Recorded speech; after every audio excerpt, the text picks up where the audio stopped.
लोगों का आदर्श जीवन कैसे जीना चाहिए, इसीलिए उनको मर्यादा पुरुषोत्तम किया गया। राम का राज्य किसी एक धर्म, एक संप्रदाय के विशेष के लिए नहीं है।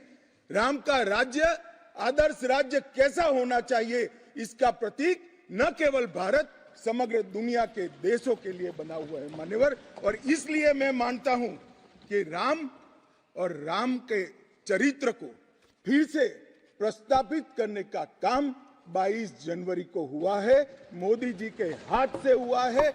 वो इस देश के लिए सौभाग्य का विषय है मान्यवर। हम सब उन सौभाग्यशाली लोगों में से हैं जो 1528 वहां पर राम मंदिर देखना चाहते हैं। पीढ़ियां चली गई, हजारों लोग, लाखों लोग शहीद हुए, संघर्ष किए, आंदोलन किए, मगर ये दिन देखना स्वप्न में नहीं आया। आज हम सब बहुत सौभाग्यशाली है कि इस देश को हम देख सकते हैं मान्यवर। भारत की संस्कृति और रामायण को अलग कर कर देखा ही नहीं जा सकता।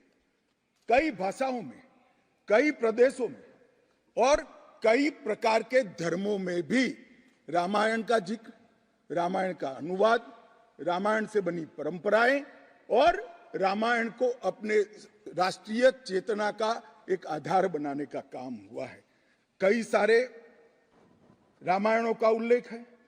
संस्कृत में वाल्मीकि रामायण, आध्यात्म रामायण, आनंद रामायण, अवधी में रामचरितमानस, ओडिया में 13 प्रकार के रामायण, तेलुगु में रंगनाथ रामायण, रघुनाथ रामायण, कन्नड़ में कुमुदेंदु रामायण, तोरवे रामायण, बतलेश्वर रामायण, असमिया में कथा रामायण, सप्तकांड रामायण और शंकरदेव ने भी वरगीत के अंदर रामायण का वर्णन किया। बंगला में भी रामायण मिलेगा, कश्मीर में भी राम अवतार चरित मिलेगा, बौद्ध परंपराओं में भी हनुमान जातक में रामायण का जिक्र मिलेगा, मैथिली में भी रामायण है, पंजाबी में गोविंद रामायण है। इतना ही नहीं, ओवैसी साहब चले गए, मुल्ला मसीही ने भी रामायण मसीही लिखकर सबके लिए इस आदर्श को प्रस्तावित किया है। कई सारे देशों में भी रामायण को स्वीकारा है और एक आदर्श ग्रंथ के रूप में प्रस्तावित किया है। विदेशों में नेपाल, जावा, इंडोनेशिया, कंबोडिया, तिब्बत, ये सभी देश भाषाओं में रामायण का अनुवाद भी हुआ है और उससे प्रेरणा भी ली जाती है। हमारे यहाँ आदिवासी जीवन भी एक प्रकार से अलग संस्कृति से, अलग परंपराओं से रचा बसा। उरांव में, बोडो में, संथाल में, संकाल में, बिरहोर में और छोटा नागपुर में सभी जगह स्थानीय भाषाओं में रामायण का अनुवाद भी हुआ और रामायण के आधार पर अपने जीवन को, आदर्श को बनाने का काम भी हुआ। मान्यवर, राम और रामायण से अलग इस देश की कल्पना हो ही नहीं सकती।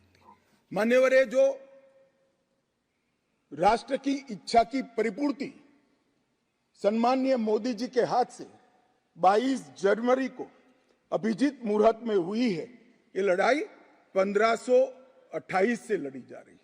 दशकों तक ये लड़ाई चली मान्यवर, दशकों तक लड़ाई चली। लगभग 1858 से कानूनी लड़ाई चल रही है।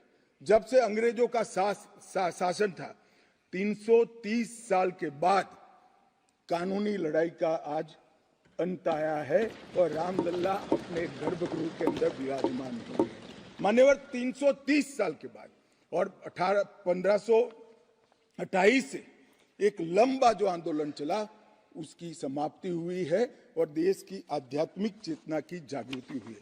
मान्यवर, मैं इतना ही कहना चाहता हूं, ये आंदोलन से अनभिज्ञ होकर कोई इस देश के इतिहास को पढ़ ही नहीं सकता।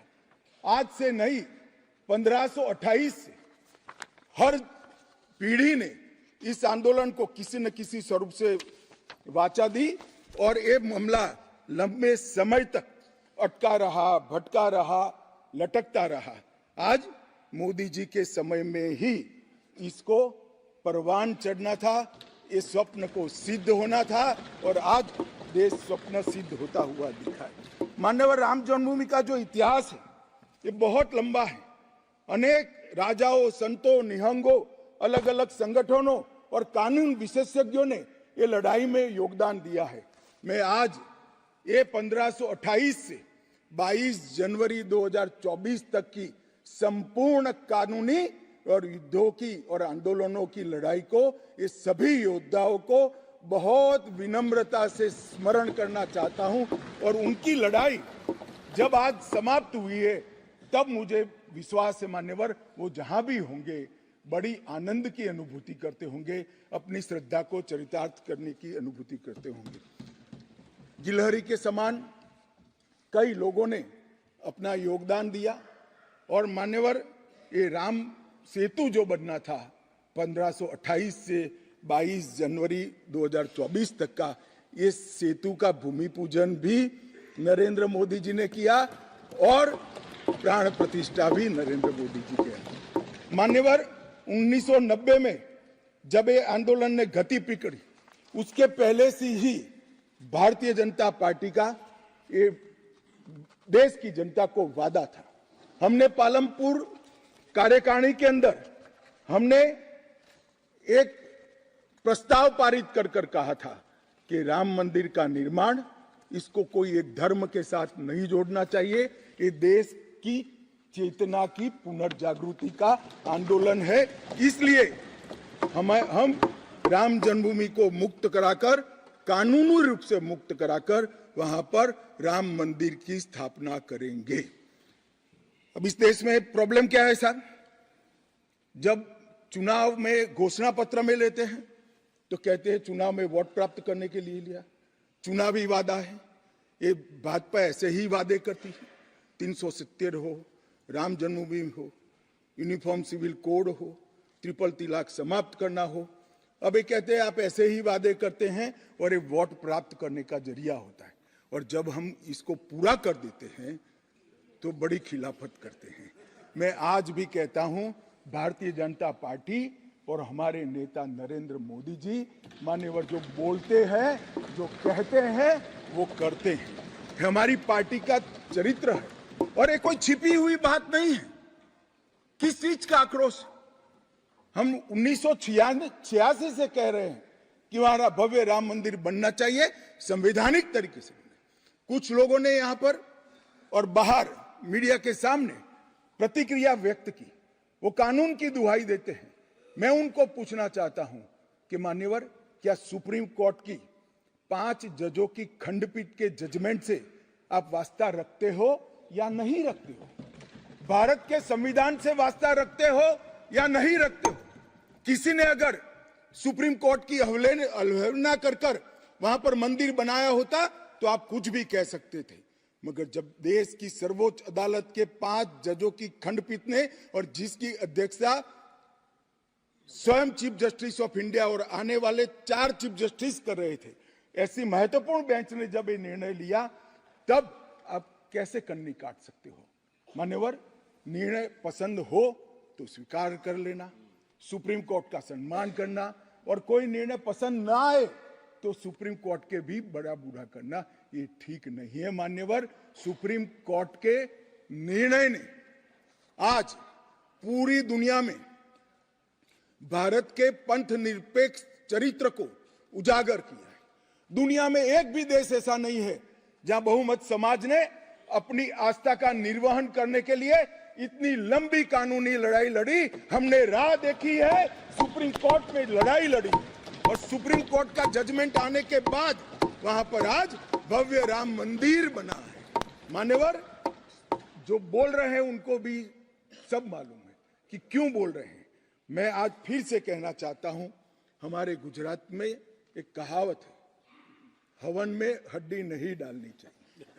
पूरा देश जब आनंद में डूबा है, पूरा देश आध्यात्मिक चेतना की जागृति का अनुभव हो रहा है, भैया स्वागत कर लो, साथ में जुड़ जाओ, इसी से देश का भी भला है और सबका भला है। मान्यवर, एक लंबी लड़ाई के बाद स्थगितता में पड़े हुए मामले को नरेंद्र मोदी जी ने एक युग परिवर्तन करने के लिए, जब मोदी जी को देश की जनता ने लंबे समय के बाद और कांग्रेस के बगैर किसी दल ने पहली बार पूर्ण बहुमत के साथ प्रधानमंत्री बनाना, तब से ये लड़ाई शुरू हुई। मान्यवर 14 से 19 तक राम जन्मभूमि मंदिर की लड़ाई चली, उसका ट्रांसलेशन हुआ, सालों लगे, लाखों पेज का अनुवाद हुआ, अनुवाद होकर कोर्ट के सामने गया, बीच में चुनाव आ गया, कोर्ट ने माना कि चुनाव के वक्त फैसला देंगे तो इसको शायद अलग दृष्टि से देखा जाएगा, कोई बात नहीं। चुनाव के बाद फिर से मोदी जी आ गए और फिर केस चला और अंततोगत्वा जब कोर्ट ने न्याय किया तब 5 अगस्त 2020 को 19 को मोदी जी ने इसकी नींव रखकर इसकी शुरुआत। मान्यवर, ये जो 20 से 24 की यात्रा है, वो 20 से 24 की यात्रा भी समझनी चाहिए। राम जन्मभूमि का आंदोलन ऐसे ही नहीं चला, इसके साथ हर गांव, हर घर में हर करोड़ों राम भक्त, अनेक संगठन, भारतीय जनता पार्टी, राष्ट्रीय स्वयंसेवक संघ समेत घर घर गए, शिला लेकर गए, पूजा की और वो पत्थर को राम मंदिर की शिला बनाकर अयोध्या तक पहुंचाने का काम। करोड़ों लोगों ने अपनी श्रद्धा, अपनी इच्छा संवैधानिक तरीके से, शांतिपूर्ण तरीके से अयोध्या पहुंचाई और सुप्रीम कोर्ट ने जब जजमेंट दे दिया, निर्णय दे दिया, तब जाकर राम मंदिर के निर्माण की शुरुआत हुई। अडवाणी जी ने सोमनाथ से अयोध्या यात्रा भी की और इसके साथ साथ निहंगों ने शुरू करी हुई लड़ाई, अशोक सिंघल जी जो चरम सीमा पर ले गए थे, अडवाणी जी ने जन जागृति की और मोदी जी ने जन आकांक्षा की पूर्ति कर कर एक आध्यात्मिक चेतना का जागरण कर दिया। मान्यवर, ये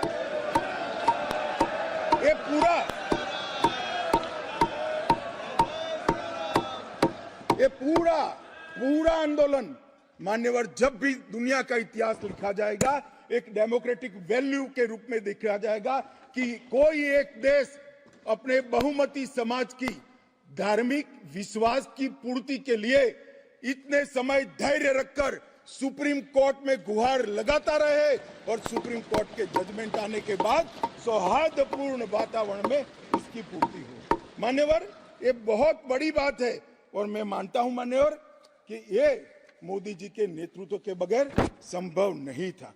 मान्यवर, मैं इतना ही कहना चाहता हूं कि जब राम मंदिर का निर्माण हो रहा था तब और जब जजमेंट आया तब कई लोग आगास लगा रहे थे, कई लोग अनुमान कर रहे थे इस देश में रक्तपात हो जाएगा, इस देश में दंगे हो जाएंगे, इस देश में धर्म के बीच में बड़े विवाद होंगे।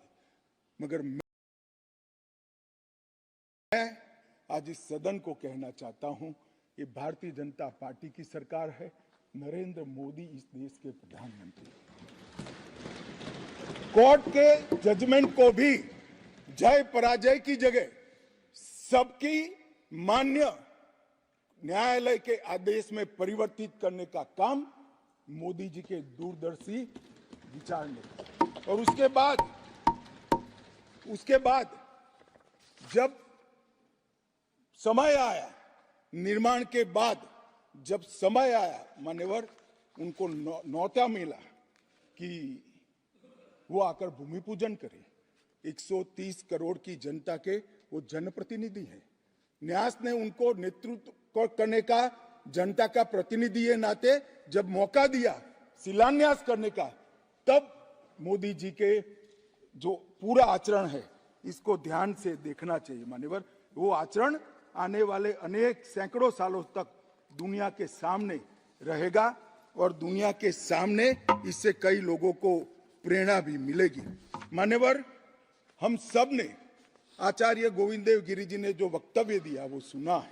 मोदी जी को जब मौका मिला तब उन्होंने रामानंदी समाज के, संप्रदाय के और वैष्णव संतों से पूछा कि भाई प्राण प्रतिष्ठा करनी है, किसी संसारी ने करनी है, तो इसके यम नियम, इसके लिए किस प्रकार की उपासना करनी चाहिए। और जो संतों की ओर से सुझाएगा उससे भी अनेक गुना कठोर 11 दिन का व्रत इस देश के प्रधानमंत्री।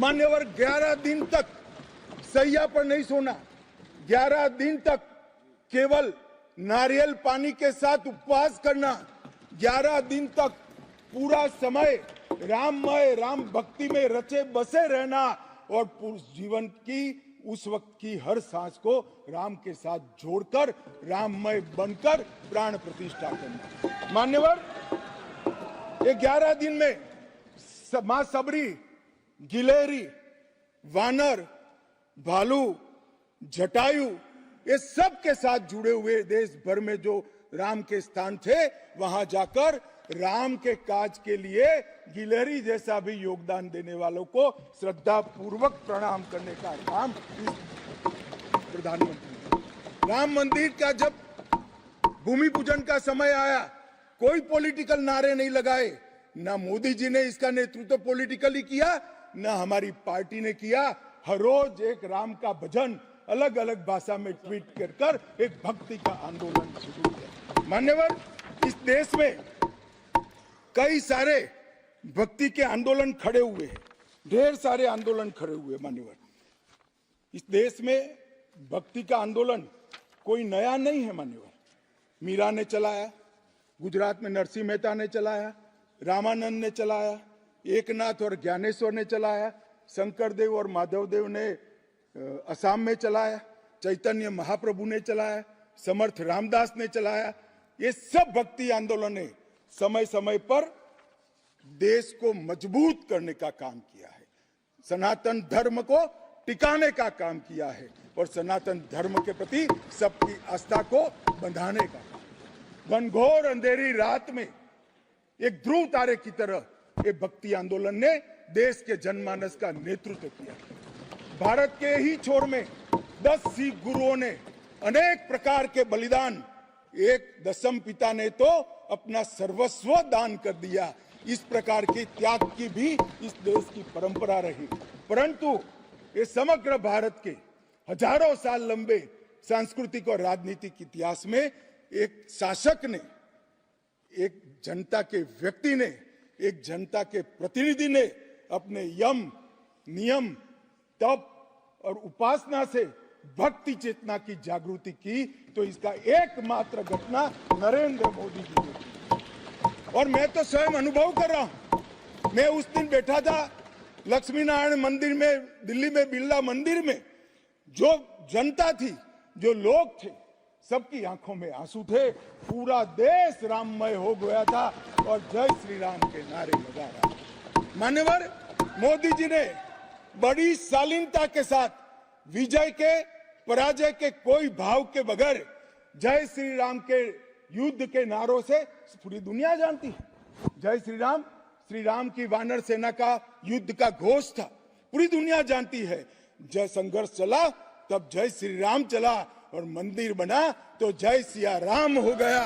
संघर्ष से भक्ति की ये यात्रा पूरे देश को आगे ले जाने वाली यात्रा है। मान्यवर,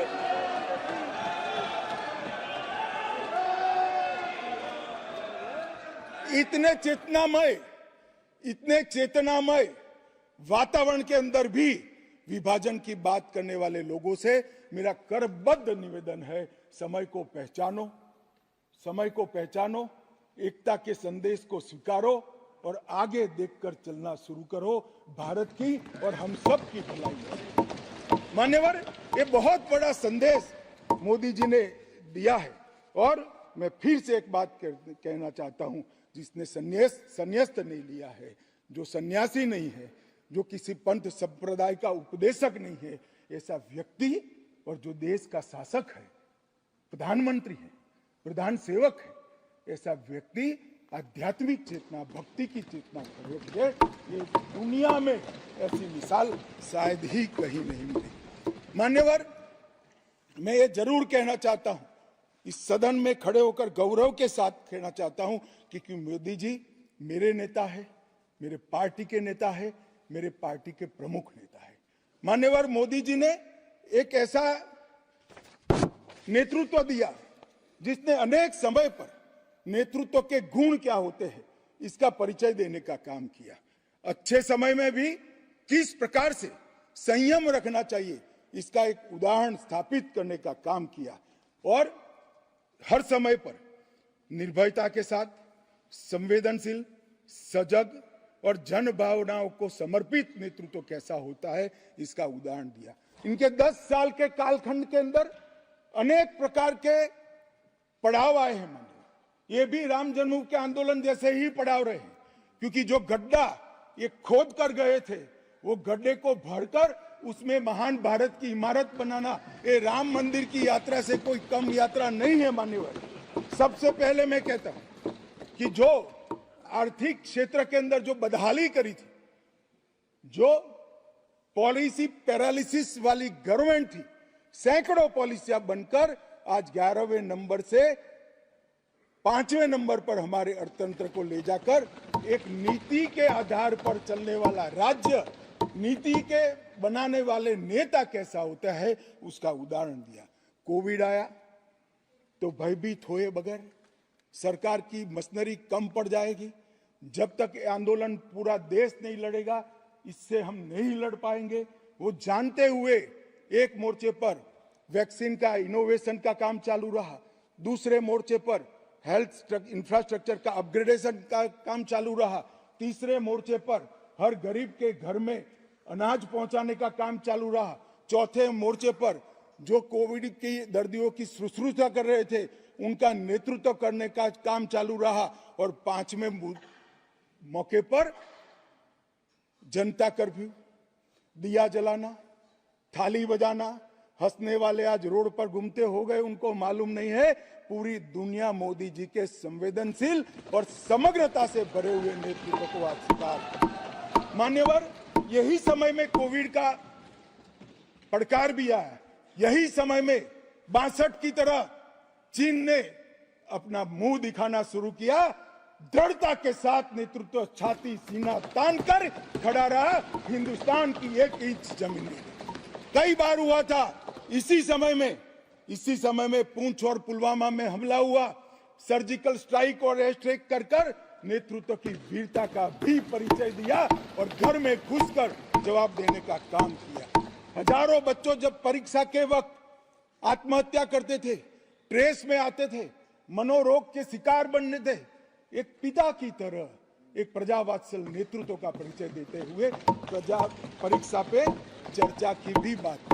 और जब मौका राम मंदिर का आया तब एक सन्यासी की तरह, एक भक्त की तरह गौरवपूर्ण तरीके से आध्यात्म को जागरूक करते हुए आध्यात्मिक चेतना का जागरण करने का काम भी नरेंद्र मोदी जी ने किया। मैं इसलिए कहता हूं कि बहुत लंबे समय से इस देश को ऐसे नेतृत्व की जरूरत थी। 70 साल तक, 68 साल तक देश ऐसे नेतृत्व में भटकता रहा, लटकता रहा। 130 करोड़ की जनता ने मोदी जी को चुनकर एक सर्वगुण संपन्न नेता को चुनकर देश की सभी चुनौतियों को समाप्त।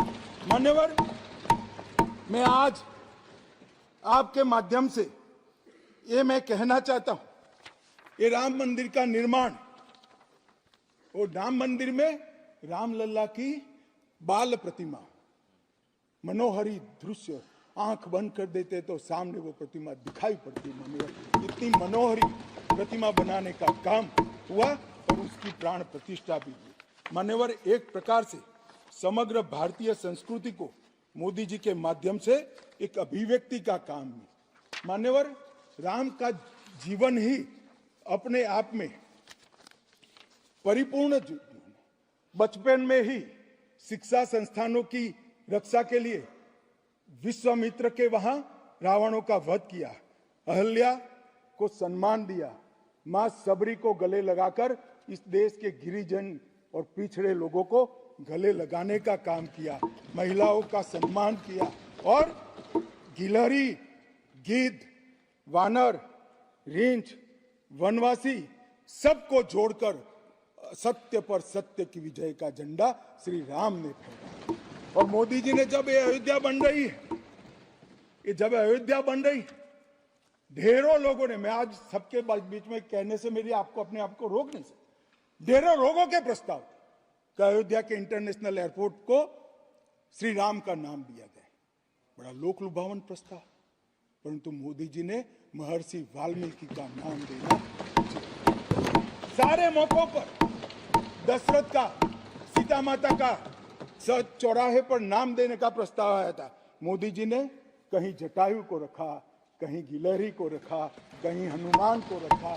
मान्यवर समग्र समाज साथ में लेने का काम किया। मान्यवर ये जो मंदिर बना है उसके निर्माण में भी पूरे समाज को साथ में रखने का काम किया गया है।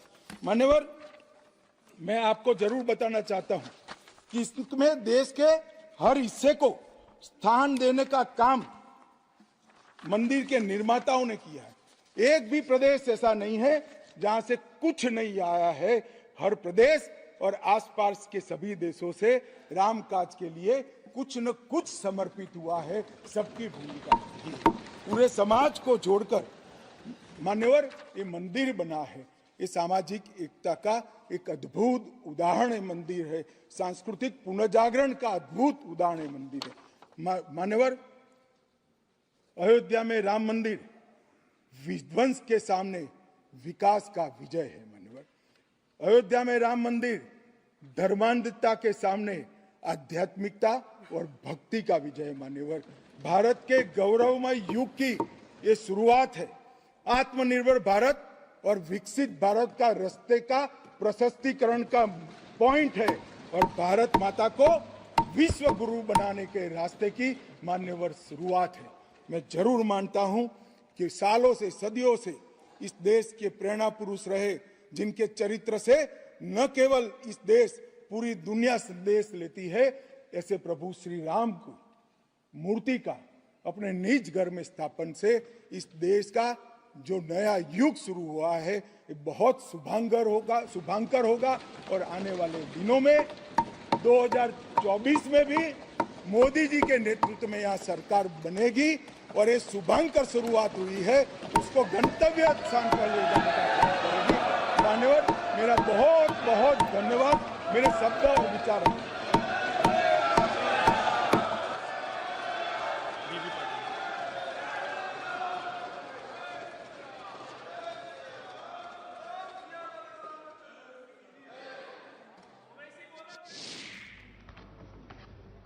पता नहीं।